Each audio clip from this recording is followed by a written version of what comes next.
Ինչ վիճակում է հիմա Աղետի գոտին, արդյոք այս 37 տարիների ընթացքում վերացել է Աղետի գոտի հասկացությունը։ Ոչ, արդեն 33 տարի եսպես թափառական մանկուկ եմ, կորցրել եմ ու չեմ ստացել, արդեն 14-րդ տեղն է տիաբդի տեղափոխվում, աղջիկ ջան։ Ավտոկայանի տարածքը թեթևցել է, դոմիկների քանակը պակսել է, բայց ընդհանուր առմամբ իրավիճակը չի փոխվել։ Աղետի գոտին երևի ահագին սարկած է, չեմ ասել քանի տոկոս, ահագին սարկած է, կամ մարդ որ մոռացել է, բայց հələ կա, դիակելը վայ էլի որ կա։ Ճիշտ է, մարդիկ շատ են տներ ստացել, բայց էլի բավականին շատ կա,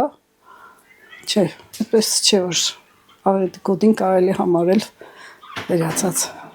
Դեռ չի վերացել Աղետի գոտին, քանի որ տնակները շատ են։ Աղետի գոտի հասկացությունը չի վերացել, քանի որ երկրաշարժից հետո շատ դոմիկներ են մնացել։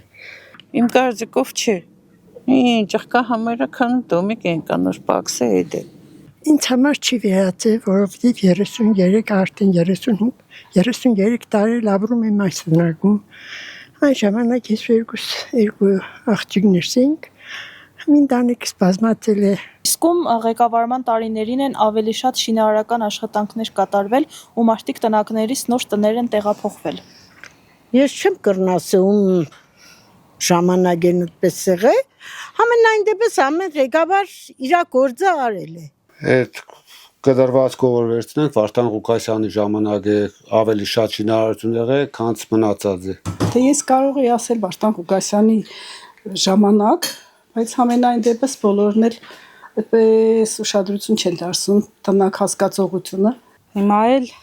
հույսեր կուտան, բայց հա քաղաքապետ փոխվավ, հա եկան, հա գնացին, Գյումրին օր вообще քաղաքապետի չունեն, այդպես կոպիցած։ Իսկ շինարարություն կատարվել է միայն կարծեմ